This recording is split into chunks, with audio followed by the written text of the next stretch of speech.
Hello there, and we are live.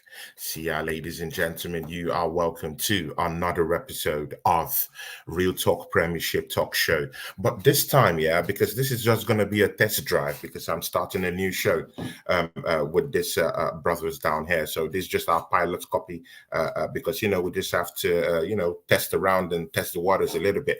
So guys, I'm bringing in my guest for the first time, and this is his debut on my channel. See, no other person than Matt from Back of the Net podcast, man. He gets a po. He's a gooner, You're welcome to the house, man. How you doing, brother? I'm all good, man. Thanks for having me on. It's nice to talk to some fellow Gooners, just not overhyped, just a nice conversation, as Arsenal fans, That's nice. Big up both of you, man. Big up both of you. Yeah. Big up to you, man. Big up to you. And of course, veteran on my channel, he's got stripes. It's a general on this channel. See, no other person than my friend, my brother, Fan Nation TV, Wizard, Big Wizard. You're welcome to the show, man. How are you doing? Thank you, man. I'm great, man. I'm great. Guys, because we'll be starting our new show next week. Me and this other brothers, Lion Tech, will be joining us later on as the fourth person in the group. So we'll be having the new show probably maybe from next week, when I get to talk to everyone. But just sit down and enjoy this. Guys, Andrew Bell, a Newcastle fan. Andrew Bell, true journey, is down here to talk to us today. He's a Newcastle fan, but this guy's football knowledge extends. Yeah, it extends. It's been a bit nice there. Perfectly. Guys, without much ado, welcome Andrew Bell into the channel. Andrew Bell. How you doing, boys? All good? Evening. You could be optimistic after the battering you handed us. We keep it calm. We keep it. We haven't even started yet. I tell you what, that is the first time in a long time within 40 seconds of a football game I realised we have no chance of winning this football game. It was as a one-sided an argument as when my missus tells me I'm in the wrong. I'm not going to win, so... We've all been there. Don't you worry. We've all been there, man. Too often. Andy, you're welcome to the show. See, let's first start. Let's talk about that Newcastle game because obviously we'll be talking about Arsenal. We'll also be looking a bit into that Liverpool-Chelsea game that happened. I still feel that if Arsenal was in that final, we would be beating those two teams, man. Horrible show in the final. And then we have to also talk about the title run in. Andy Bell will come in handy for us because, we're all gooners down here, but, he will try and, talk to us and let us know what he thought about, that Arsenal grilling and, our title chances this season.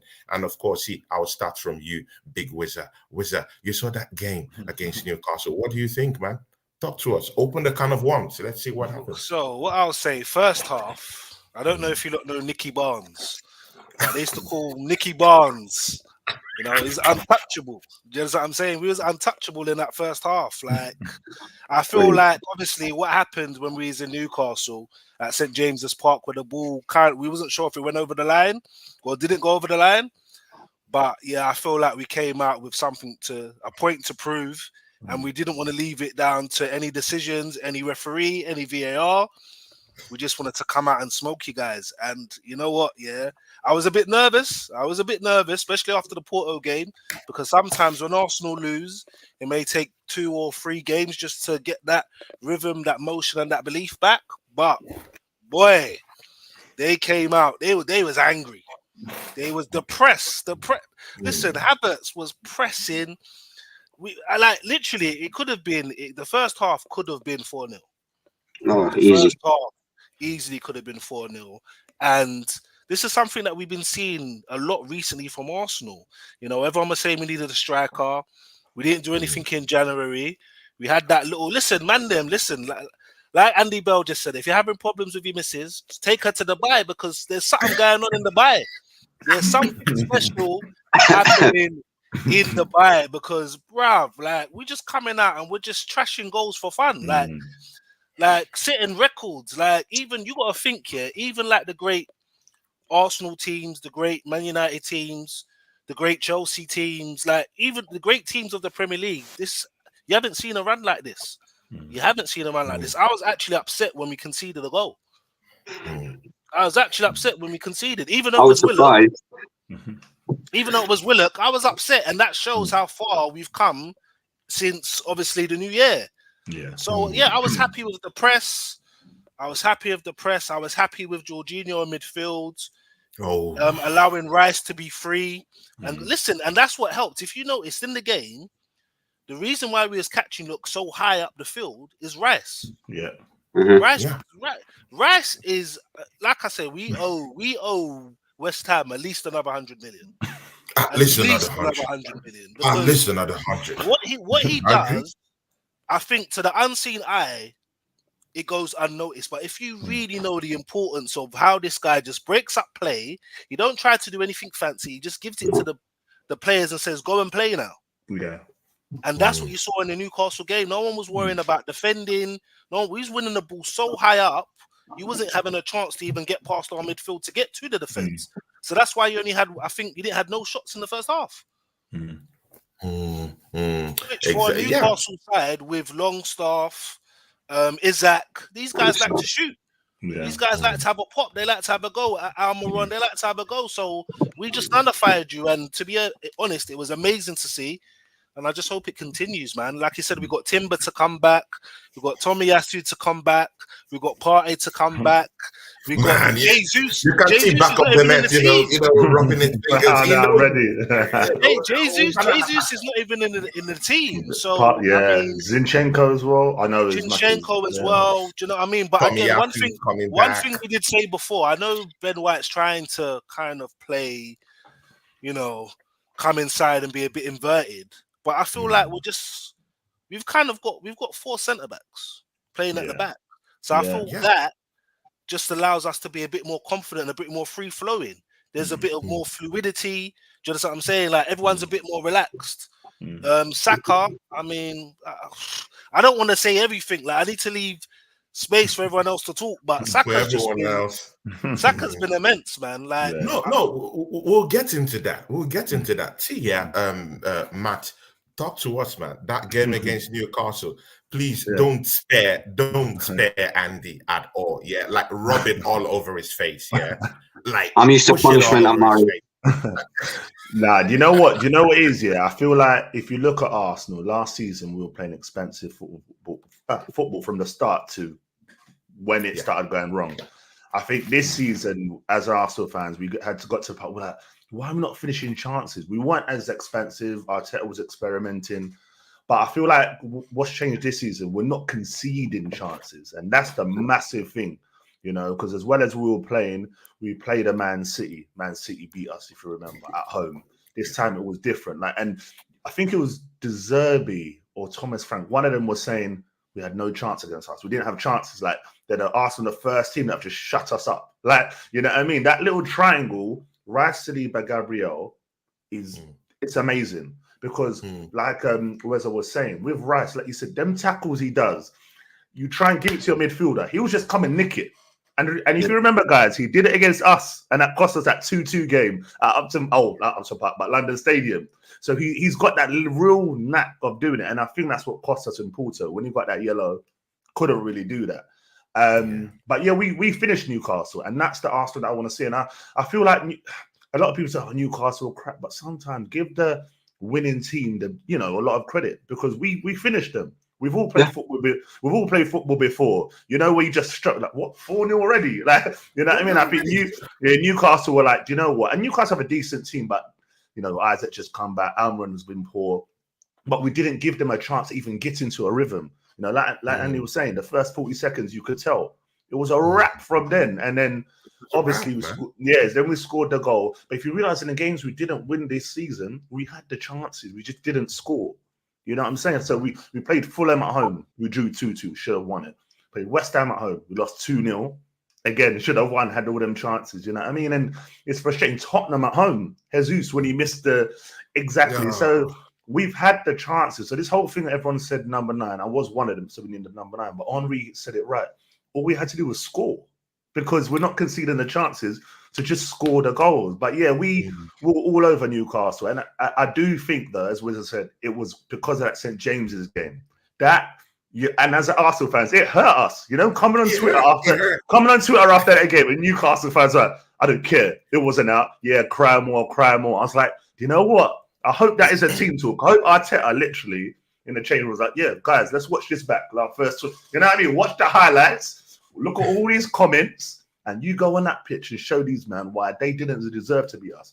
And I think that's what it is. And that's how it works in football. You know, you look at, I think even when Brentford come in, we're gonna serve them up. But these are the little details. And I could think Arteta's like a manager like that. I could picture that him going, remember when he's shouting at Tavares, you want to play Champions League? You know what I mean? Like, you know what I mean? And that's how Arteta is. So yeah, we're in a good place. We demolished them. And I think a lot of teams are going to be on the receiving end of that. But I still have slight concerns in the sense of there's certain teams that I want to beat before I know we've completely changed. Like Man United at Old Trafford is always a problem for us. That's the big one. No matter how good we're playing, that's a game I always get concerned. Tottenham, but Man United and Man City away, if we can win one of them, then I'm like, you know what? We have turned the corner. Because look, last season, all right, cool, we should have scored the goal, shouldn't have been a foul, but they beat us 3-1, Man United. City dusted us easy. So those are the games I want to see. This Newcastle, when we're at home, we're comfortable under the lights at Emirates. It's difficult for opposition. But that Man United game, if we win that, I'll come on in full of smoke. But yeah. You know definitely. What I mean? But, you know, we did what we did. Well, again, thanks for that take, because there's still some things we have to, still deconstruct within that conversation itself, because you just talked about Man City going down there to Old Trafford at the penultimate game before the last game of the season. For us, we have to go to Old Trafford. So it now depends on Manchester United. Pick your poison. Do you want your City rivals to go into a four-peat, or do you want Arsenal, who's a lesser evil, to win the title? I'm telling you now, I don't want to get to that. I don't want to get to that game. I don't want to get to that game having to win. I'm telling you now. Man United know how to ruin things, no matter how bad they have been. Exactly. Them and Tottenham, they have a big say on this title race, because I think them and Tottenham, do they still play? Yeah, I think them and Tottenham play everyone else. So... yeah, still up in the air, man. Still up in the air. Yeah, definitely, man. See, Lion Tech has come into the show. Yeah, see, Lion Tech, you're welcome to the channel, man. How you doing? All good, Tony, man. Big up to everyone on the panel and big up everyone in the chat as well, man. Looking forward to this, man.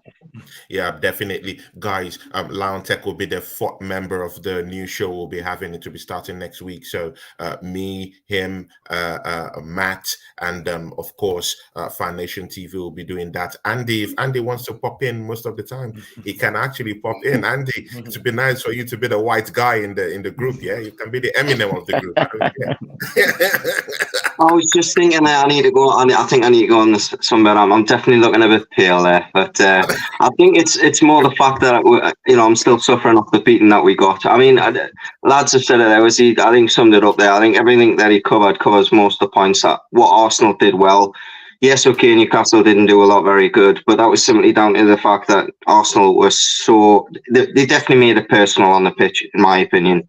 There was a couple of occasions in the first 20 minutes where we actually had the ball in our own half, and the only thing we could do was look backwards. Not one of the midfielders came seeking for the ball. None of them had the courage to do so, because Arsenal were just smothered with.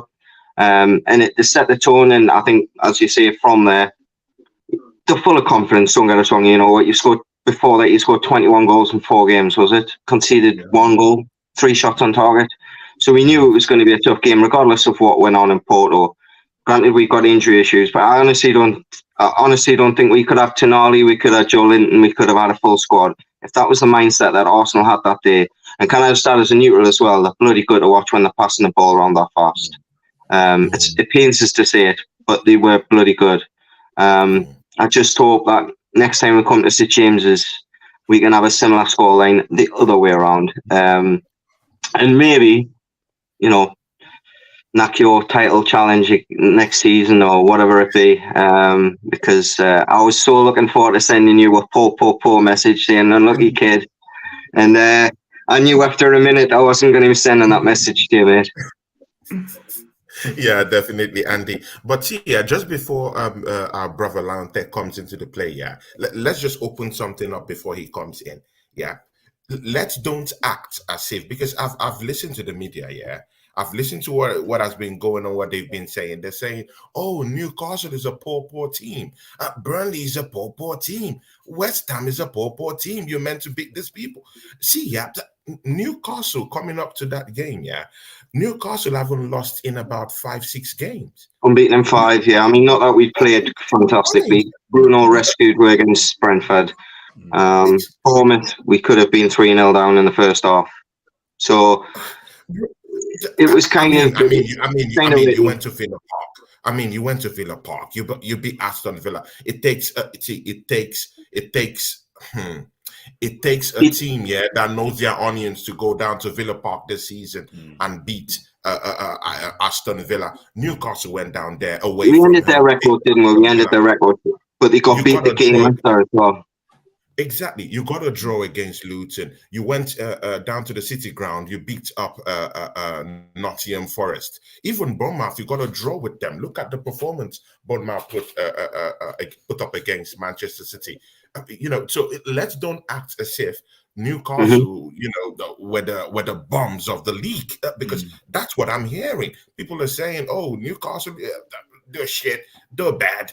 How about giving Arsenal the props? What about Arsenal stifled Newcastle? How about that? Because the utter disrespect I'm getting from the media towards Arsenal right now is becoming a little bit ridiculous. Does anyone have something to say before Lion Tech comes in? Does anyone have something to say about this? Because most people are saying that Newcastle are shit. They're out of form. They're this. But hey, man, in 5 games, this guy. There is some truth in it, Tony. We are not the cohesive unit we were last season. Now that's partly due to the fact that we're running on injuries. I mean, you look at we're joint record signings. Got another 5.5 month ban to serve. That he was going to be a big part of our season. Then the player that for me made the difference against you at Newcastle, Joe Linton, was missing. He's been a huge miss in our midfield. And not only that, you don't get the best out of Bruno Guimaraes when he's been asked to sit and hold, because we've got no holding midfielder. And let's not forget as well, we've got a 17-year-old in midfield. As talented as he may be, he's been one of our most used players since November. So we need to take into account. And I think it's very easy, like you said there, it's very easy for the mainstream media to throw accusations at Arsenal and saying, well, they should be beating Newcastle, they should be beating these teams. They're not beating these teams, they're pounding them. They're not just, getting over the line. It's very easy to criticise when someone, when they set such high standards. So, I remember Arsene Wenger when I was young, and I knew when we played Arsenal, if we got a draw off them, it was a good result. I still see things like that now. Yes, okay, Arsenal might not be the superpower they were. I mean that with all respect. They're not the Wenger of the Invincibles, or just before or just after. However, they're showing signs that if they can get the right cherry on top of the cake, I mean, let's just say, if you had a Vlahovic or something this season, you probably would have kept that lead at the start of the season. I think that. But he's got a lot of players coming back. We yet to see how good Timber is in the Premier League. Let's be honest. Partey, we all know how good he is in certain games. Is he going to disrupt the flow of the side? I wouldn't be changing it if I was Arteta. You don't fix it if it's not broken. You don't change what's working, right? You don't change what's working, right? You don't change what's working. Lion Tech, please come into the fray. Talk to us, man. And again, man, even Livramento, if you guys remember, that kid was grilled on Saturday. Oh my days. That guy was turned left, right, center. It was as wide as the M25 in London. See, guys, Lion Tech, talk to us, man. What happened in that Newcastle game, man? Talk to us. Let's hear from you.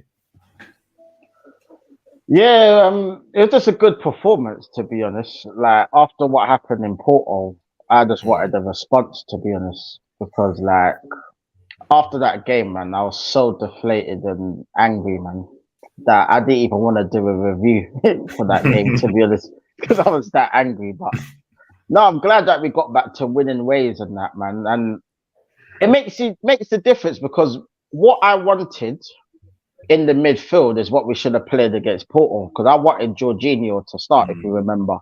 I was saying that's the change I would have made for Havertz. So I'm glad like he played Jorginho in this game, and you saw the difference. To be honest, I'm not Jorginho's biggest fan. Don't get me wrong, yeah, but he does add a bit of difference when he's in the midfield with Declan Rice, because at least he passes the ball forward. Get me? And he can pass. He ain't got no legs or nothing, but at least he can pass the ball. Get me? He can contribute and gets the ball moving forward. And to be honest, we looked a lot more fluid, like our old selves. Sort of like we didn't look nothing like that on Wednesday. So, boy, it's mad. But the way we just came at them, it's like we had the point to prove, because obviously we all know what happened at St. James's. That I'm not gonna dwell on that. It happens. It's football, innit? It's one of them. But like, it felt like we just had the point to prove. Like, we just thought, you know what? We just need to give them something. You know what I mean? And as we're in the title race, like, I expect us to keep winning. So I'm just glad of the result and the fact that we got the goal difference up again after what Liverpool done to Luton. So yeah, man, I'm happy, man. I just want it to continue, man. We got to go all the way, man. We have to go way. all We just the have to go all the way, man, and win it. All the We way, have to, all the way, all the like, way. I'm not. There's no room for second best. We have to be the best. It's as simple as that. Have to be. Wizard, please come in here, yeah. See, just like Andy said here, yeah. He said we're not just beating them, we're pounding these teams. And see, yeah, in the grand scheme of things, yeah.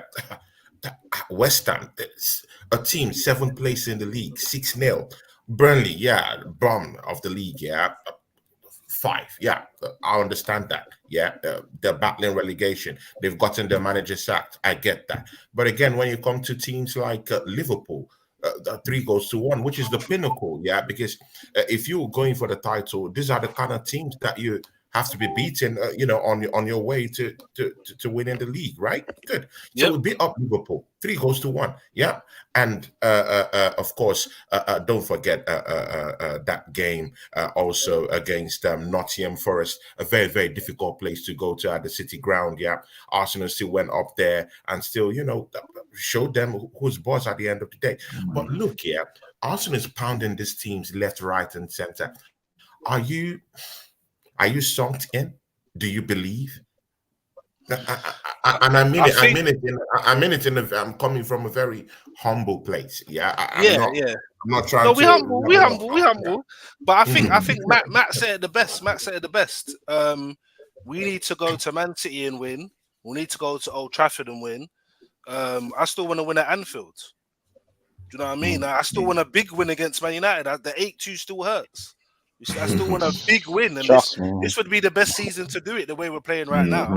Even if we gave them 5, do you know what I mean? But we got to go to places where historically we struggle and win, because I mean, as Lion Tech just said, if we want to win the title, we've got to be the best, which means we've got to go all the way, because Man City this time of the year don't lose games, so we have to be in the business of not losing games or not drawing games. In effect, you're doing this season what Man City were doing last season. Man City were blowing teams away.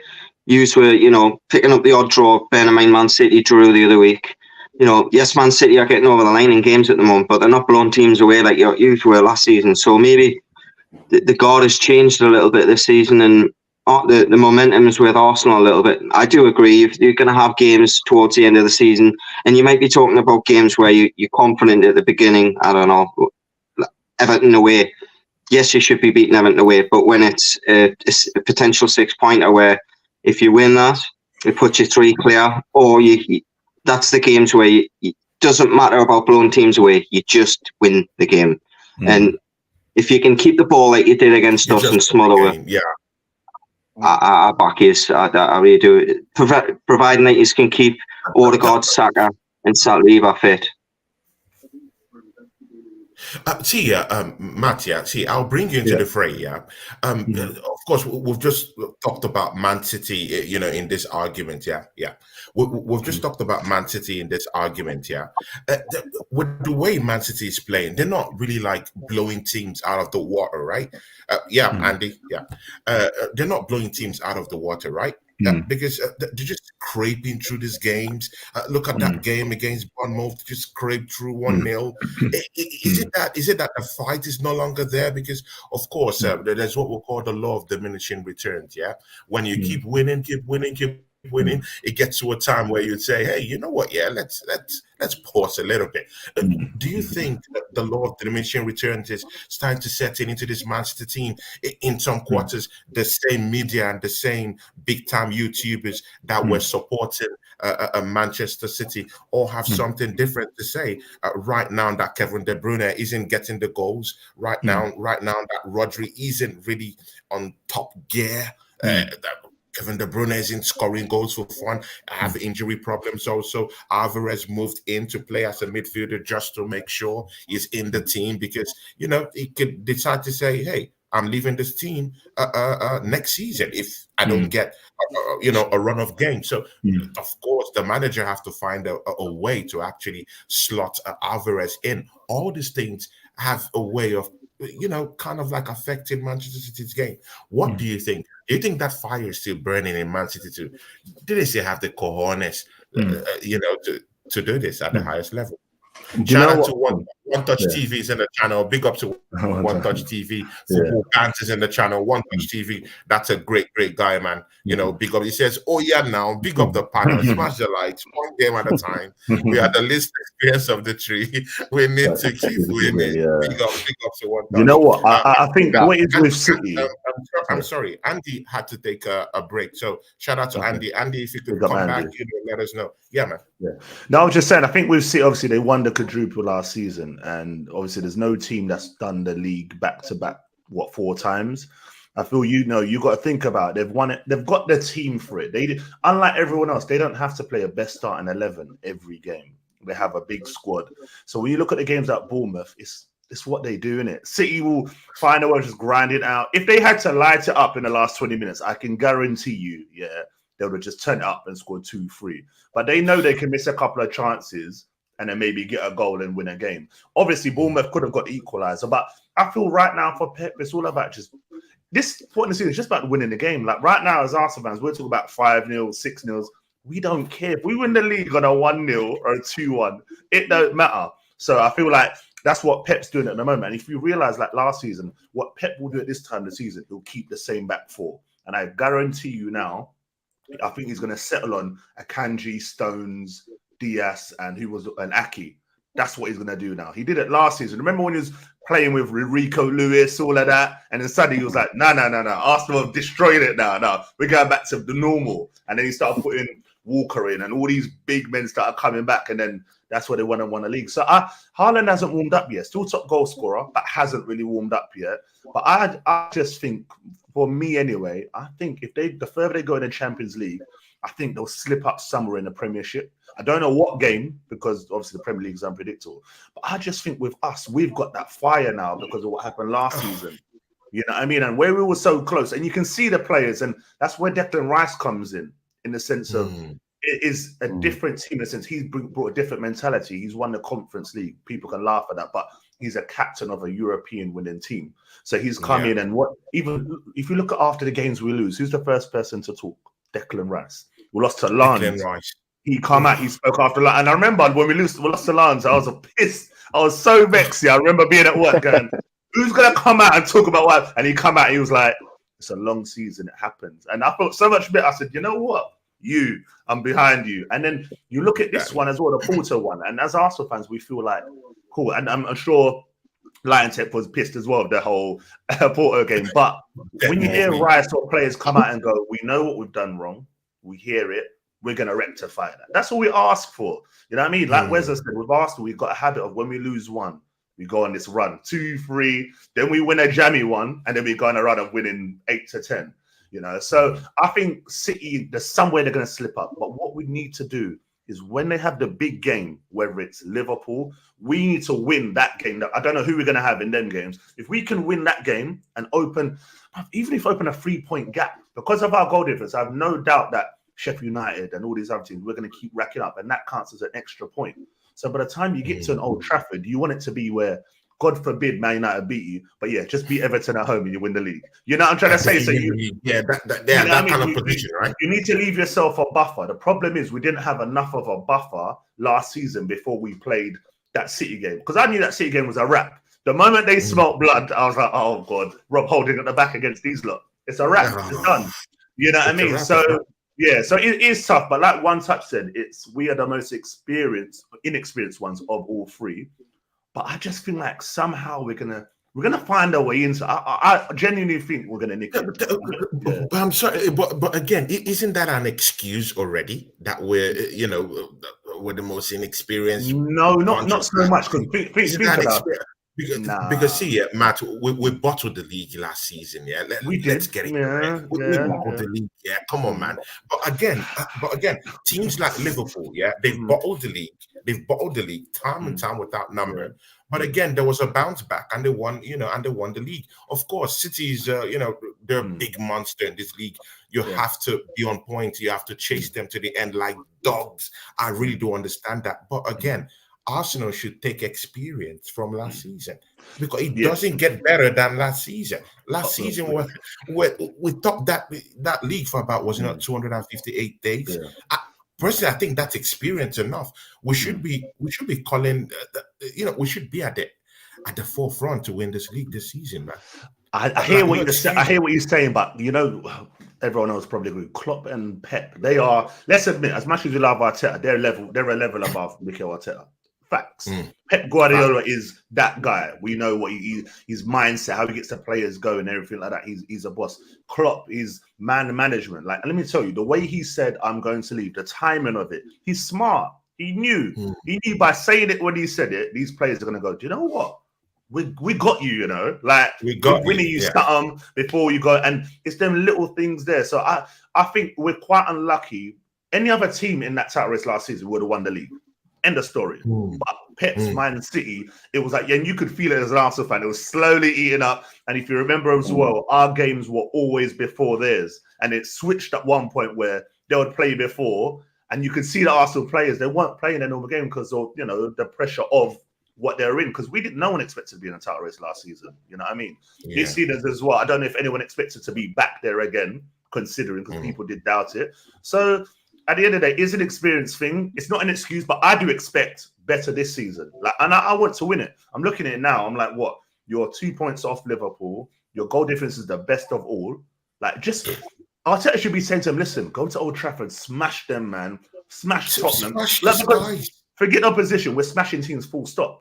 You know what I mean? Forget who it is. We're just smashing teams. So it shouldn't matter the opposition. The way we're playing, the players to come back. I'm sorry. If we have Timber, Partey, Jesus, who should beat us? No one should beat. I don't care, bro. Unless it's Champions League and it's Real Madrid. No one, not even Real Madrid. F that. No one should beat us. Forget Real Madrid. Don't piss me off. But you know what? I'm not. You know what? Arsenal fans. But listen. No, hear me out first. I know what everyone's saying about Real Madrid. I get it.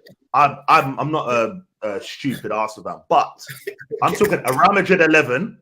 And Arsenal's best 11, no one can tell me we'll get smoked by Real Madrid. I know they have this aura, Bellingham and blah, blah, blah, blah, blah. But our 11 is solid. I think people underestimate just how good our team is. The Gabriel, the Saliba, Rice. Imagine you have Rice, Partey, Odegaard, Saka, Martinelli, Jesus against these teams in Europe. You know what I mean? We have players that can do things, that can win, help us win competitions. And we're so close to being great. Is why I get so worked up, because every season of Arsenal is nearly. Oh, we nearly won it. We could have won it. Like, I don't want nearly again. You know what I mean? Which is why I said this summer here is the biggest summer we're ever going to have, because we're in the cusp. You know what I mean? We're in the cusp of something special. So we'll see. But yeah, I'm like you. I feel like we should be at the forefront, but there's still some big games to go. But as I said, we need to take advantage when the top two are playing each other, or when they're playing tough opposition. I don't want to see no draw when City are playing United. Like United could easily beat City this weekend. Let's not lie. I know it's Etihad, but United have a thing over. You know what I mean? Over them. We've got Sheffield United away. You're trying to tell me it's a Manchester derby. Anything can happen. You see what I'm saying? And these are the times what we have to take advantage of. But I'm seeing a change in Arsenal, but we've been there before. So I'm trying to, keep it as mellow as possible. keep it. To be you know what I mean? Weezer, I'll bring you into the fray down here. You've just heard what Matt have just said. Do you agree with everything he's just spoken to us about? Yeah. Yeah, we just got to play our part. We just got to play our part. And obviously last year we was leading, so everyone was chasing us. And that might be a big difference as well. Chasing with the experience of leading and losing the lead. So chasing and just knowing someone's going to slip. But if we just continue in the frame and the motion that we're in at the moment, as soon as they slip, and again, we're third. So we need Man City to slip to go ahead of Man City, and I feel that they will slip. And I feel, I'm going to ask a question afterwards, but then I feel Liverpool will slip as well. Because again, if we're not going to win the league this season, I don't think Liverpool are. My personal opinion, I think it will be Man City if it's not Arsenal. So, yeah, I agree with everything he said. But the question that I want to ask is, when Liverpool play Man City, would we rather a Liverpool win, a Man City win, or a draw? Because me personally, Liverpool have only won it once under Klopp. So me personally, if anyone's going to win, I'd rather Liverpool win. Because it's hard to get the points of Man City once they start rolling. But yeah, what does everyone think? I want the match to get abandoned. All teams. Do you know what? It's a tough one because I think it's hard because as much as we're talking City, we've got to admit Liverpool have been very good at coming back this season, and there's something there. I feel like the injuries eventually might catch up with them at some stage. But it depends where we are in the league come that point. Because they have 11 players out right now as we speak. I'm trying to check who we've got. Is out. Nunes is out. Salah is out. Gravenberch is out. Szoboszlai is out. They have 11 players out. The week Liverpool play City, we have Brentford at home the day before. That game, do you know how big that game is? That game, and wait, was it last season where they did the VAR thing? They didn't draw the line. Yeah. When Ivan Toney scored again, our tech needs to run it back. Put that video on for the players. No, I'm telling you, run it back, bro. No, we've been done dirty. But again, Brentford has been poor. They've been losing games left, right, and center, away from home. Even at home at the Vitex Stadium, they've been losing games. So it's not like Brentford have really been like that banana skin kind of club side this season.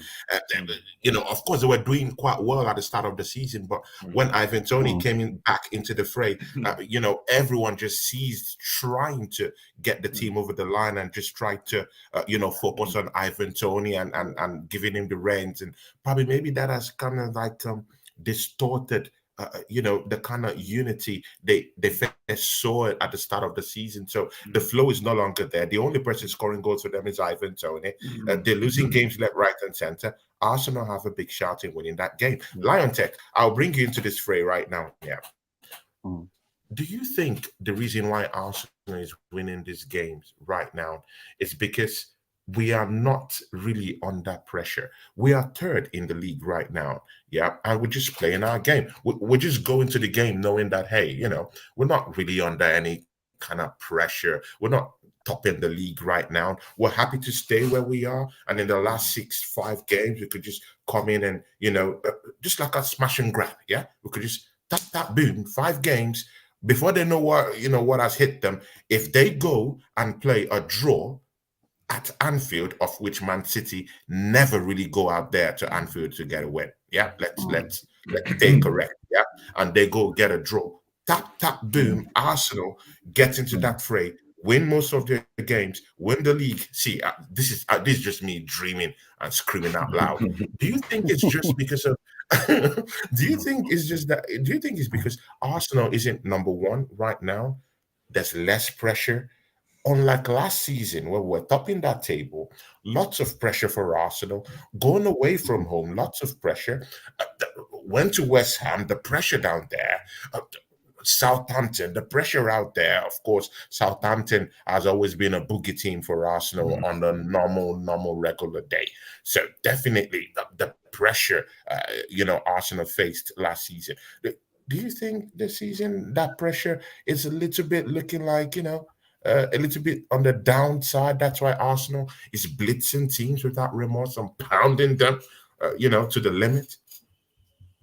To be honest, that's a good question. I think with last season, I think like what Big Steve says, and big up to Big Steve, like that shark was just circling. You know what I mean? And we all, as Arsenal fans, felt in our heart, that something might happen.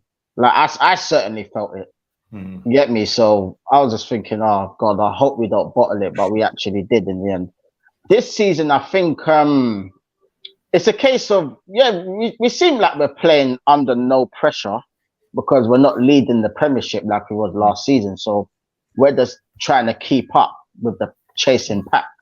So I think personally the players are using that as, you know what, we just need to play our game and we'll just beat teams and beat teams and beat teams, and hopefully at some point someone slips up.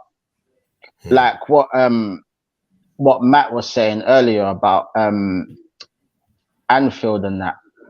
Yeah, City don't really travel to Anfield that well, like historically anyway. Even when they've had their best teams, Centurion teams, all of their teams, they seem to like not get over the line. Similar to us, to be honest, at Anfield.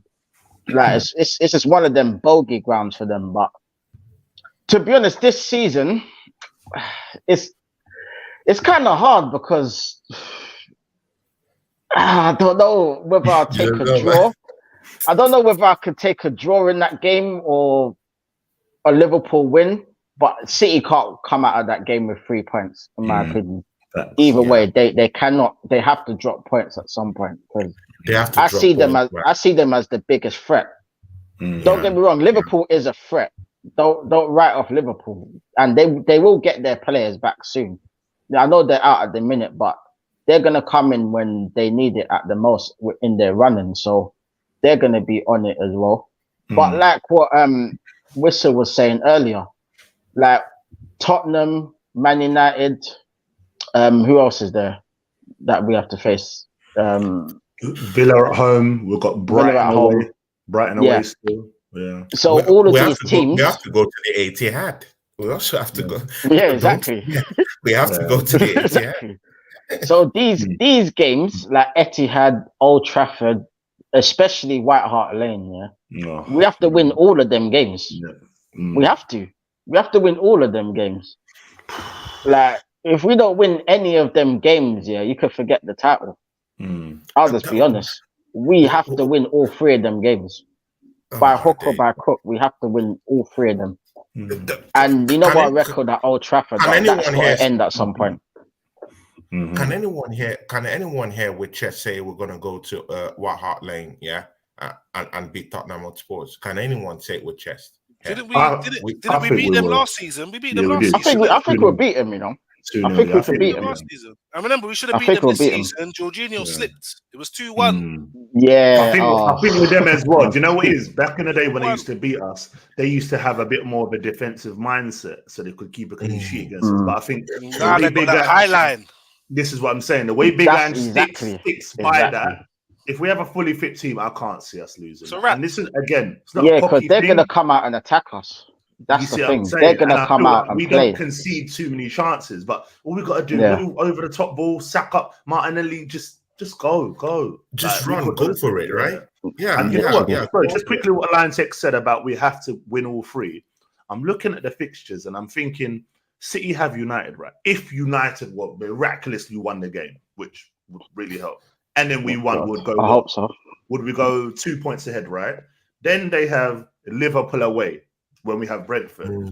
So if they were to lose that, and let's say lose both, God willing, please, we would go 5 with a 5 gap ahead of them, which would then mean when you do play them, you would have a bit of a, as I said about the buffer, you need a buffer because we're not going to win You every need a game. buffer. Yeah, so Yeah. let's, God forbid, we're going to lose to them. Then it's like, all right, cool. You just got United to beat and then Everton to beat. So I still feel like there's still a chance. But as you said, Man City can't win. If they win the United and Liverpool game, for me, I'd be like, all right, cool. I think at that point, I'd be like, I'm done. Because I look at the rest of their fixtures. They've got us, Brighton, Villa at home, Palace away, Luton at home, like Forest away. Like, you kind of feel like at that point, they'll see it out. You know what I mean? They will see it out, right? Yeah. But again, see, it's easy to say they will see it out. See, because Luton, yeah, but you know, the 10 points that was taken from Everton has now been reduced to 6 points. So that leaves Luton in a very precarious position. Any team that still have Luton right now should be quaking in debut because they'll be in a relegation battle. And trust me, man, you don't want to be facing Luton. Luton away, yes, you don't want to face, but go for Luton the at home, title, man. I think they're different. I think the way they set up away from home is different. At home, they can get away with it because their ground is so compact. They can It's so play that compact, style, like, you know, where they made too short. But away from home, because we still got them at Emirates, I think, as well, innit? Yeah. I need to see some goals, bro. Man, honestly. See, just before we go into that Chelsea, Liverpool, whatever that happened in the weekend, see, we're scoring lots of goals. I really want to know why. Because in the January transfer window, I was slagging off Arsenal, why didn't we go in all the way and pay 100 million and you know just gas on that deal for Ivan Toney? But little did I know that this team will travel to Dubai, eat a miraculous meat by Salt Bay, come back to England. Yeah, that video, innit? It's that picture that's got us going there. I tell you, I was like, what? You don't want to laugh at me eating steak? No. These guys went to Dubai, ate some certain kind of meat, came back to England, and we're blitzing teams. See, Arsenal have scored, guys. Arsenal have scored 25 goals in 6 games. Let that sink in. 15 goals in 3 games. See, I don't know. See, we've scored, in February alone, we've scored entirely what Manchester United have done throughout the season. We scored at least a half of what Manchester United have done all season. That's huge. Arsenal have outscored Burnley, who have conceded about 55 goals this season. They've scored about 25 goals this season.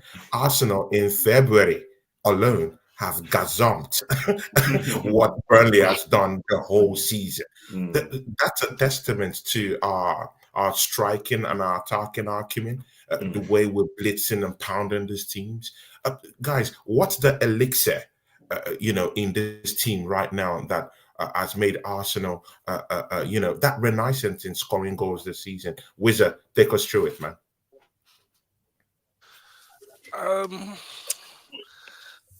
Like I said, there's got to be something in the water in Dubai. Like I don't know what's happened because, like I said, we was all sitting here before Christmas saying, "Look, we need to just snap someone up in it. Like even if we go and get someone else and then get Ivan Toney in the summer, we can't go the rest of the season without a striker." And when you look at the stats now, when you look at the goals, when you look at the quality of the goals, when you look at the way that we're opening up teams. You would think, well, even Havertz the other day, like Havertz had a great game against Newcastle. Do you know what I mean? He should have got 2 goals, but he had a great game. So some people might look at it and think, well, do we even need a striker in the summer? Do you understand what I'm saying? But I don't know. Like Arteta's been saying, if we are going to try to win a title, everyone needs to play their part. And I mean, I think Odegaard coming back into form is massive. Because I just feel like he brings, as the captain, he brings confidence to other players around him. Rice has said in an interview, I don't know if you heard before, he loves playing with Jorginho, someone that he's been looking and playing against in the league for a long time as well. So for me, and then obviously Saka's scoring goals. Martinelli's not really scoring, but Saka's scoring. You understand what I'm saying? And as I said before, your 2 centre backs, and obviously Kivior got a goal as well. So they're just sharing the goals around, and that's what we was doing last season. But we weren't blowing teams away like this. Do you understand what I'm saying? So I just feel like Arteta's thing is as long as we have the ball, what are you not gonna do?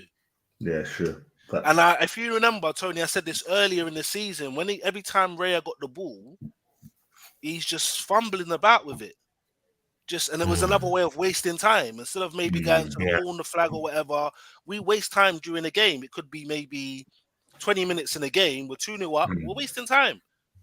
Saliba will pass to Gabriel. Gabriel will pass to Saliba. Saliba will pass back to Gabriel. Then we'll spread it wide, and it comes back to the center. Sideways passing, Where it's total control, and I feel like Arteta feels like if we have the ball and we're getting goals, then just keep the ball. And it's working. Keep the ball. It's working. It's working.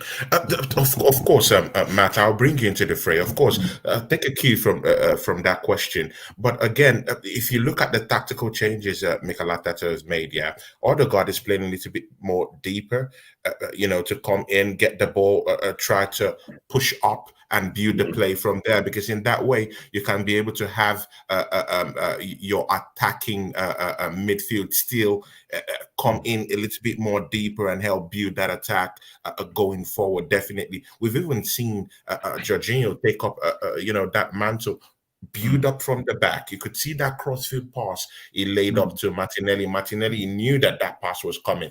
Kai Havertz already knew when to make, to just tap, boom, and then you score.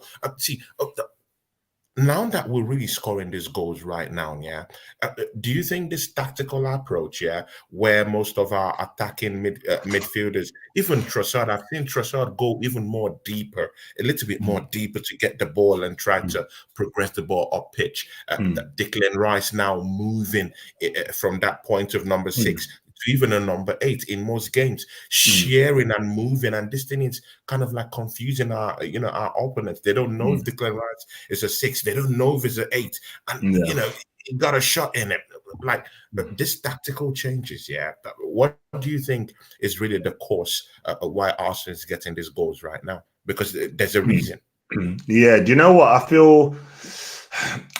Okay, first of all, I'm going to say this is not even 80% of what we're gonna be doing, because the whole plan was to have Timber inverting, let's remember, and Partey fit. So what we're seeing at the moment is a modified version, and we're still bagging goals. I think, do you know what it is? When Jorginho plays, it allows Rice to do a lot more what he wants to do. I feel like when you have Rice in just the DM, you lose. I think Arteta wants him to kind of express a bit more, because if you saw him at West Ham in the latter point of that Conference League, he was bombing on, scoring them goals where he's like, move, like I'm going by myself, like, and you can tell at Arsenal he wants to do it, but we just don't have the player behind him to be able to do it. So when Jorginho plays, it allows him to do that. I do think though, I'm not too much keen on Odegaard dropping deep, which is why I kind of want Partey back. Because if you listen to players when they talk, Odegaard said it himself, he said, I like Partey being there because it allows me to go and express myself.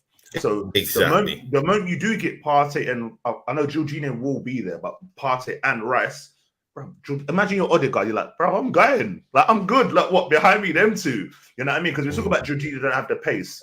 Partey's not the quickest, but he's very gangly. Rice is very tenacious. So it will allow Odegaard to do that. But I really don't think it's not much different, but it's just we're banging the goals in. We were playing well like early this season. We just weren't finishing our chances. Like, how frustrating was it, Jesus? Like Nottingham Forest, for example, right? You're looking at Jesus, and I'm like, Jesus, if you carry this on, bro. Like, I got to the point I was like, next season, if you're gonna stay, you're gonna go right wing, bro. You're not going up top. I'm tired of you, because I think on the right wing there's something for him. Because the way he plays with the energy, he talks about I cause chaos. Bro, I want goals about chaos. You know what I mean? I don't want chaos up top. I want goals. You know what I mean?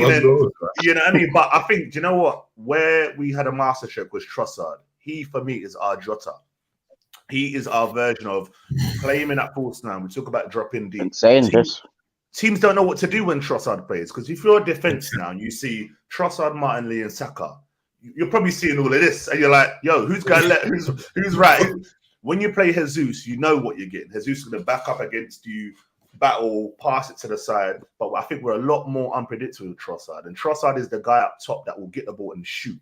You look at Jota. Jota don't mess around when he's in the positions, you know. None of that dilly-dally is in the goal. And that's why I'm worried though, with the Euros coming, what's gonna happen with him, you know? What's gonna happen? Because if we talk about in the summer that we want to get a 9, if you're Trossard, do you say you're gonna stay? Unless we sell someone like Emil Smith, which will probably happen. Emil Smith and someone else, then Trossard might go, all right, cool, I'll stay in the squad. But yeah, I just think we're more clinical. And yeah, Jorginho. Jorginho is so important. Let's not forget, when Pep started at Man City, he wanted Jorginho. Because Jorginho is what Busquets would give Barca. You know, as a defense, you give the ball to the guy there, and he's like the conductor. When Jorginho passes it out, it starts going. It literally starts ticking over, which is why against Porto we lost. I knew when I saw that lineup against Porto, I remember I said to my boy, don't even call me. I know it's one of them 1-0 defeats, bro. Like, you just know Arsenal. You know what I mean? That's why when we're at home and I see a Jorginho, a Rice, or Odegaard, I think, I can't see us losing today. Like, you know we're going to spank someone, which is why I think we have that against Porto.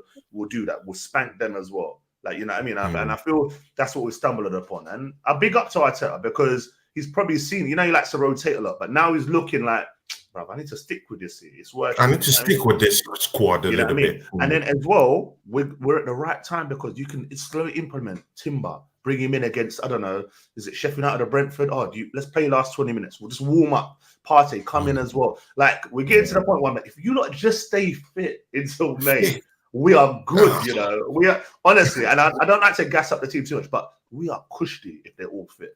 You know what I mean? Big up Raya as well, because I was very, very skeptical of him. But you can see what he brings to the team. All right, he's a bit shaky and stuff like that. But when it comes to the quick throwing out, accuracy of the passes, it makes a big difference. The same way Ederson does it for Man City, gets an attack going. And that's what Arteta wants. He just wants players that can just get it going from any position. You know what I mean? Like, person inverts, Zinchenko comes in, cuts the ball. Like, there's just so much going on. Teams are like, who's passing to who? I don't even know what's going on here. Like, Arsenal are just passing around us, and that's what we're doing. So, yeah, it's all about being clinical and just keeping us on the squad. And again, see, in our gameplay, at least in the last 6 matches, the way Arsenal is actually stifling our opponent, it's like we're leaving them with no air.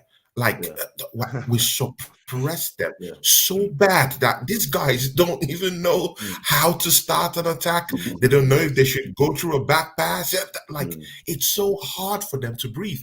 And I was listening to the manager, Mikel Arteta. See, I don't really trust Mikel Arteta. Let's get that correct, But again, man, he said something. He said he doesn't want to give these teams any chance to breathe. He wants to suppress them. He wants to suffocate them. In the last 6 games, I've seen utter suffocation of these teams. We don't allow them to play. We break up play. Declan Rice is all over their asses. It's genuinely hard for these teams to even breathe. Lion Tech also, they don't also breathe in one other aspect, set pieces. Arsenal is the best, as we speak right now, is the best set piece a team in the league. You know, we're scoring for fun. And you know what? I can't wait until Chelsea come to town, because Chelsea, for some reason, doesn't know how to defend, mostly in set pieces. So, you know, I can't just wait for us to have, you know, a little bit of a, chart with Chelsea Football Club when they come to the Emirates, since they can't defend. But again, see, do you think our set piece coach deserves a raise? Come on, man. What are we seeing? These guys are scoring for fun with set pieces. And you know what? We're mixing it up. So we could score through open play. Arsenal, because at the time we started scoring only goals from set pieces. And then the excuse was like, hey, Arsenal is just beating these teams with set pieces. We're a set piece team now. And then we started mixing it up with, just open air goals, suffocating these teams, beating them up to a pulp, and also still maintaining that potency in our set pieces this season. To what extent do you think that this set piece, is gonna go? Like, I think it's good, man. What do you think? And mostly with our defenders that will be coming back. This is where the real question is. With the defenders coming back, do you think this is going to shake up any of this set piece kind of arrangement? Because mind you, Kivio scored in the last game. Do you think we should keep him there? Because definitely we do know this manager, our favorite Zinchenko, might come in when he's fully fit. He might slot him back into that left back position. Of course, he might want to tinker a bit with the defense, give some defenders a little bit of a rest in a bit. Tomiyasu is coming back. If Tomiyasu is coming back, also Jurriën Timber is coming back. All those defenders coming back. Do you think it might shake up that set piece approach just a little bit, or do you think we should be cautious when these players are coming back? No, I think we should be cautious at the minute because right about now the defense is working, so I wouldn't change anything at the minute. And plus, people like Timber's coming off an ACL, so it's going to take him a while to get up to match fitness. So I don't really expect to see Timber up to full fitness until probably next season, if I'm being real. Don't get me wrong, I'd like him to contribute if he's fit enough. Like, he'll get like 20 minutes here, 20 minutes there, etc., until he's fit enough to play a full game. So right about now, I would keep it the same. Zinchenko, I'm sorry, I can't see him back in this team. So I can't be dealing with that, man, because he makes our defense so shaky, bro. Yeah, but at least with Kivio, yeah, he's a centre back, so he will stay, and he will stay back if he needs to. He's more conservative, yeah. Exactly. Just sit down and defend, yeah. Exactly. Zinchenko will go inverted and leave that space in the left, yeah. Exactly. At least he will occupy that space, where Zinchenko wants to play in midfield. So it makes me think, like, why don't you just play him in midfield anyway? Because he's a good he's a good footballer, Zinchenko. As much as I slag him off, yeah, that's only because he can't defend. Like, in terms of his ability on the ball, second to none. Like, there's a reason why Pep bought him. You get me? Because he was actually a midfielder when Pep bought him. It's just Pep, obviously, he does his tinkering of playing his, you know what I mean? He does what he does, isn't it? It's Pep, isn't it? You know what I mean? He played Fabian Delph at left back and won the league. So, you know what I mean? That's what he does. But with Arteta, he's not Pep. So I'm saying, like, don't try it. Do your own thing. Like, you found your own formula now with these four. Like, keep it the same. And in terms of the set pieces, I think, yeah, the set piece coach definitely deserves big praising. But I think it's to do with the fact that Saka and Martinelli are not so much taking the corner kicks as well. It's been when Declan Rice has taken it, he can cross a ball. Facts. You get me? He can actually cross a ball, and that's the problem. He can beat the first man. Exactly. Yeah. Where He can beat the first. Where Saka always hitting the first man or overhitting the ball. Come on, man. It's true. You've seen it. No, it's true. I've seen Trossard come off the bench and he can't pass the first man. And he's taking. That's what I'm saying. It's like, come on, man. This is basic stuff, man. That's what I'm saying. So, like what I was saying against Porto, like you saw me, Tony. How many times did Saka take corners in that game? And then the one time Rice took it, Trossard had the shot that went over the bar. But at least he picked out a man. You get me? He knows how to cross a ball. Like, we saw it for West Ham. Like, he can deliver free kicks and stuff like that. So I think it's to do with things like that. Like, we're beating the first man and we're hitting our target. That's why Gabriel is such a threat, because he's getting the ball and he's like, okay, Declan Rice is taking it. All right, I'll be in that position. Just like knock it on the head and I'll just head it in. Yeah. And you know what I mean? We look so much more dangerous. Just a quick one on what you said is so true. You know, when you look at our set pieces, Trossard, Martinelli, Saka, it's like it's pampered crosses. You know what I mean? It's like soft. Yeah. Rice gives you that. It's the whip. It's like just bang. Like look at the goal that Gabriel scored against West Ham, the free kick. He come to talk to Rice. Oh yeah, can you just make sure? Yeah, I got you, bro. Don't want it now. What delivery thing? Yeah, cool, real quick. Bang. It's there. It's on his head. Right on the head.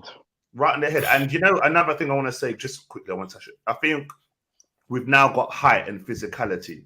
You know, years ago, would have just a small team, and you know, set pieces would go by. You never thought Arsenal's gone from a corner. You'd be like this, that random Koscielny goal or something. You know what? Yeah. You get it. Koscielny and that. You know, but now it's like you look at a lot of. I was thinking the other day. I was like, our back four is probably 6 foot plus.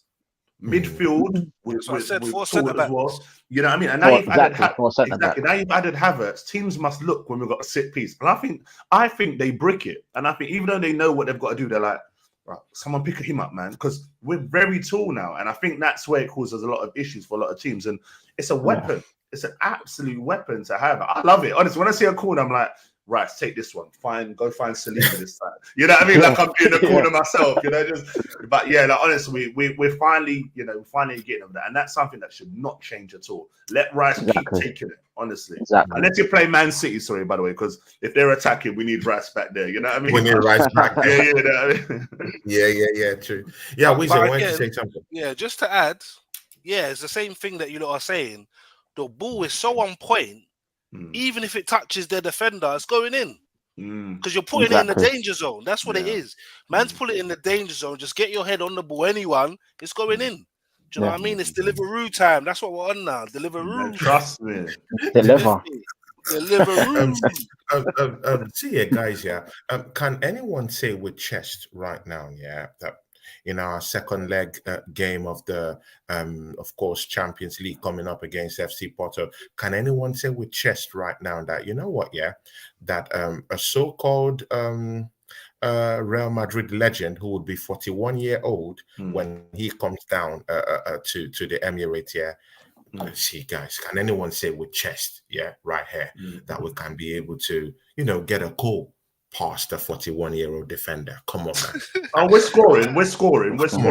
I'm telling you now, if we score early, we're getting a Sevilla and Lens game at home. That's Arsenal for you. Early goal, suddenly Porto are like, oh, rah. Because teams don't like coming to Emirates. It's what, especially European teams, when the speed we play at when we're on it, they're not beating us. The only team that they don't have no answer for it. Exactly. The only teams that will beat us will be maybe like the Bayerns, or where they've got a bit more nous and a bit more quality. But Porto, I'm sorry, if we go out to Porto, I'm not having it. I'm telling you now, because this will be. We've been through it. Villarreal, Atletico, Sporting. You lot remember Olympiacos at home as well. That one there has scarred me for life. Killed me. El Arabi doing that.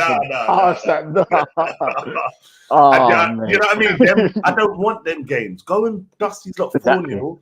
Get it done. And we said the target was hopefully win the league in quarter-final of the Champions League. That shows progression. If we go out round of 16 and don't win the league, I've got questions for it, straight up. You know what I mean? So, and I don't want to be doing that because, as I said, we're on the cusp of doing something so good, and we're always nearly. Just I want to be there for once. Always the nearly team, man. You know what I mean? Always the nearly. Like you've got an FA Cup and Carabao. Go and win something else then. Like if you're not going to go out early, show me. All right, cool. I've gone out for a reason. Like last season, we went out of Carabao FA Cup. We still won nothing. It's like, come on, man. You know what I mean? Cutting some slack here. Apart from Mart, does anyone has chest? When it comes to Porto coming back. No, I think I do think like what he's right, to be honest, like in the sense that we have to get an early goal, because the longer the game goes and we don't score, the more it gives Porto the incentive to sit back. Because remember, they're winning 1-0, so they're seeing it as, you know what, we've got something to defend now. So really, it's up to us to go out there and pam them. Really, it's up to us. You get me? Because I think what they're going to do is probably sit back, and when they've got the chance to try and hit us on the counter attack. Because thing is, they got good wingers. Like we saw that in the first game. Like the way, Concentral, the way he was cooking us, I was thinking, oh my lord. I was thinking, what is going on, man? This is madness. But yeah, man, I expect us to win. Get me? Because I'm not having anything other than a win in that game. Not having it. I'm telling you now, he better win that game. He better win it. Listen, I want a bigger team. I don't want to go to support. I want to see a core manager. I want to see Arsenal, Bayern Munich, trying revenge. Real- Like, you know them Real ones. I don't want it. I Real can't go Madrid. out. I can't go out to a Porto. I can't go out to a Porto. Nah, you bro. can't. You can't. You know what I'm saying? If we're gonna go out, we go out to the best Pepe teams, and that. innit? Pepe, come on, bro. Oh my God. Nah. Man doing Roy Hodgson on the football pitch. I'm not having it, bro. But see, Weezer, man, because you also have to have your say on this one, yeah. Because if you go through what the Porto manager said, yeah, the Porto manager said, you know what, yeah, Mikel Arteta is of the school. You know, even in this football thing, yeah, there's a little bit of politics and enmity going on. Yeah, he said that Mikel Arteta is of the Pep Guardiola school. Yeah, that was a straight shot. Yeah, at Mikel Arteta. And he also said that, you know what, they believe in keeping the ball, but you know what I believe in? Keep the ball, and I would take a chance when we get a chance. And take a chance and win. And in the grand scheme of things, yeah, that's what he did. Yeah. Arsenal hold the ball, excessive ball possession. But when it came to taking and eating your dinner, they did it. They won the game. And in the grand scheme of things, that puts them ahead.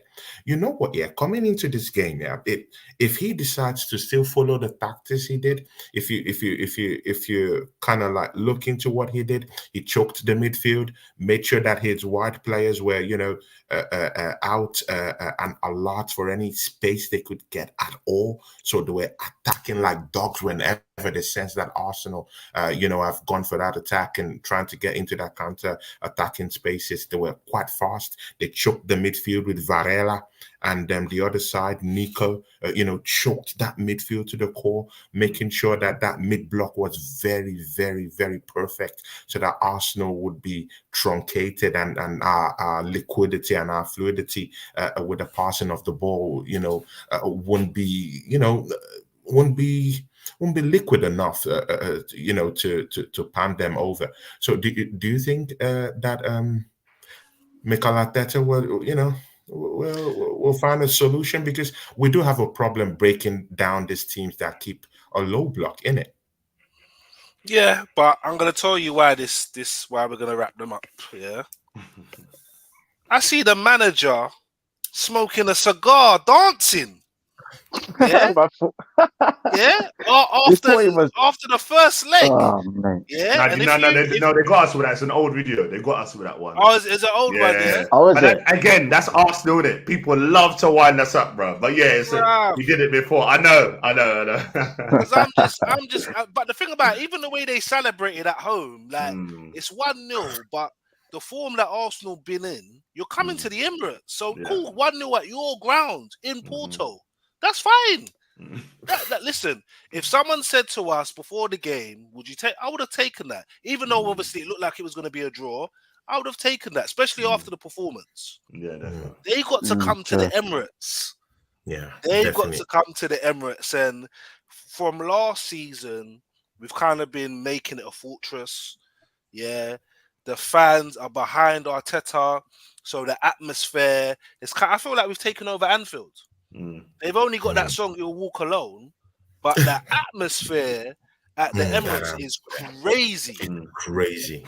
And after the first leg and after the Newcastle game, you saw what's happening in the Newcastle game. You saw what happened. So the fans are going to be up for it. The players are going to be up for it.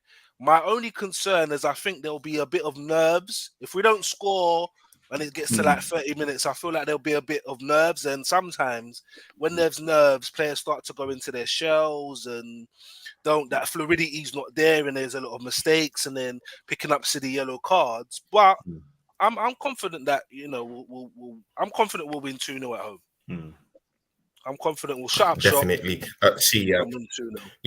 Definitely. See, guys, we're coming to the end of the show, but just before we go, what the sacrilege of what happened, the aftermath, the consequences of what happened in that Carabao Cup final, man. Let's use 5 minutes to just talk about it. See, and this is the reason why, I've always been saying Arsenal should be, at least in the conversation when it comes to this finals, because Chelsea and Liverpool, like, I don't know, that didn't look like a befitting final for me. I just feel they were both poor. Liverpool couldn't couldn't score. Chelsea couldn't take their chances. They had chances upon chances. It looked scrappy. I just felt that Arsenal could just beat both teams on a good day with our best team. I don't know what about you guys, man. What do you think about that Carabao Cup final? I'll go to you, Matt, to start that up. Yeah. Let's be honest. Chelsea should have won in the story. Like they miss hella chances, whatever. But I feel like sometimes teams have your bogey team, and the longer it went on, you kind of knew Liverpool somehow, no matter who they're bringing on, all these unknown youngsters, you're like, they're gonna win the game. I feel like the problem is when you look at Chelsea, they're just a team of complete individuals. You know what I mean? They've just that scattergun approach in the summer. I don't understand why these people think that works. You've got all these unknown players. I think it's all a name. Oh, look, we've got Disasi. Oh, look, we've got Badia Sheila who do well at Monaco. Oh, look, we've got Caicedo and Enzo who's cost 215 mil. Bro, they look poor. They look poor. All right, you can look good against a Palace away when they ain't got Zaha and Elise and all of this and that. But they're completely poor. The thing with Liverpool that I rate them with, they'll bring in a youngster and they never look at a place. If you look at most teams will bring in a youngster, like sometimes Arsenal play, we bring on like a Sago Jr. or something like that, or Kwesi Dubry, but you can see the naivety in them when they're playing. Liverpool, bro, Trent got injured, and I'm seeing this Bradley guy, and I'm like, Conor Bradley, man. Who is this guy? Why is he whipping in? You know what I mean? You start thinking, where's he come from? And you look at him, you look at who was they played as a youngster recent? Forget youngster, Endo, for example. They were after Caicedo. They went and got Endo because he didn't cost half of that money. Everyone's like, As soon as I saw this guy, I remember watching this guy. I think it was the World Cup. I said, this guy has energy. You know what I mean? He just running everywhere. And that's all Liverpool needed. They needed someone that could shield the defense like that. And they're very 15 smart. million. 15 million. Exactly. Very smart and astute with the signings. They agreed McAllister early, 35 mil, World Cup winner. You know what I mean? So all of these little things. And as I said, Chelsea, they're completely done. And which is why I think it was one of them games where you kind of felt, Chelsea had to win it. Because I think for Poch, he needed that win. That was going to buy him time. Now, boy, they got Leeds. Was it Leeds tomorrow? I think they're going to get rid of him. I think he's gone. But I feel, again, for Liverpool, it's that Klopp factor now. It's, oh yeah, Klopp gave me that, I'm leaving. Now they're going to win everything. Like I'm telling you. And that's why, as much as we say City, I think Liverpool are a problem in this title race because no matter who they're playing, it's that fact of Klopp can use that. If they lose a 1-0 half time, boys, it's my last season. like, come on, all like that's how and they got out of the picture that, yeah, Spartans thing. They're all out coming for blood. So yeah, it's going to be a true combat. Back to what you said, Tony, though, I want to see us in the Carabao Cup final. Now, I'm tired of going out early and, people, don't get me wrong, it's not the best competition, but I like seeing us in different competitions. Do you remember back in the day with Arsene Wenger when we used to play the Carling Cup? Our youngsters would take us like a semi-final, the Vellas, the weird players, the Lansburys, all of these, man. And it was exciting. I used to go to them just to watch them, you know what I mean? But nowadays, I'm like, you don't care about Carabao. You're going to go out in the third or the fourth round. So it is a bit of a disappointment how we allow ourselves to do it, because then I've got to watch Chelsea and Liverpool again. We want a day out at Wembley. You know what I mean? Like we want to go and enjoy a game. I don't care if it's youngsters. I want to go to Wembley and enjoy a game. And you're right. It's so frustrating. Arsenal, I don't care who we play in the final. I want a final. Please take us back. You know what I mean? Take us back. But yeah, it was a weirdish game. You're right. It was one of them games where I kind of kept going in and out of it. It wasn't too. I'm glad it didn't go to penalties because I was like, oh, this is long. Just end it already. You know what I mean? Just end the game already. Yeah, definitely. Lion Tech, what did you think about that game, man? And of course, would you fancy Arsenal to have beaten any of those teams on the day if Arsenal faced any of those teams in the Carabao Cup final? Yeah, I would, to be honest. And that's why I'm partly annoyed, because that Carabao Cup was there for the taking if we took it seriously. I'll be real, bro. It was there for the taking because they were literally the only two teams in it. Like Man City got knocked out at that time. Man United lost as well, I think. So like it was just them two teams. And look who was in the semi-final with them. Middlesbrough and Fulham. You're telling me we can't beat Middlesbrough and Fulham? You know what I mean? Like, so like what it's madness. But in terms of the game, Like Chelsea, oh my god! Like if they ever needed a better chance here to win a cup, yeah, it was then. It was them, was but it they bottled it. They bottled it, man. going out Honestly, to a bunch of Liverpool kids? yeah, man. Like that, you saw Jeez. that Liverpool team how depleted it was. I saw the bench and I thought, oh my lord! Like, please don't let Chelsea win this, man. Because after the season they've had, yeah, and they're still gonna run their mouths about winning the trophy ahead of us. So I was like, nah, this can't happen.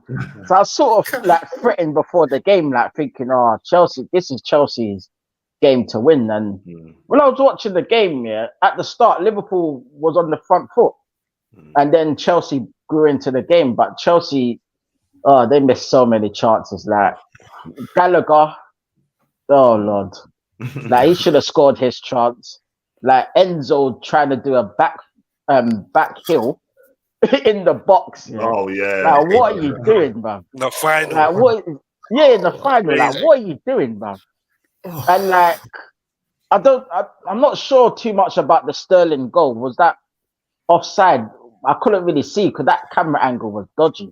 I don't think the way they showed it. I don't think it was offside because someone scored yesterday. They said, "Oh, Brentford, the Wisa one." That was exactly the same. I watched it. I went, It was exactly the same. yeah, exactly. Yeah, it was weird. And also, like the Van Dijk goal as well. That was a perfectly good goal. Like I don't know what they were doing. Yeah. Like how are they bringing that for offside when it went nowhere near the player? Like that didn't even make no sense to me, bro. But I'm glad in the end that justice was done, man. And to be honest, big up to Van Dijk. That's why I can't he wait to showed see Chelsea. leadership out there. Like he was surrounded by a bunch of kids, and that guy stepped up when it mattered.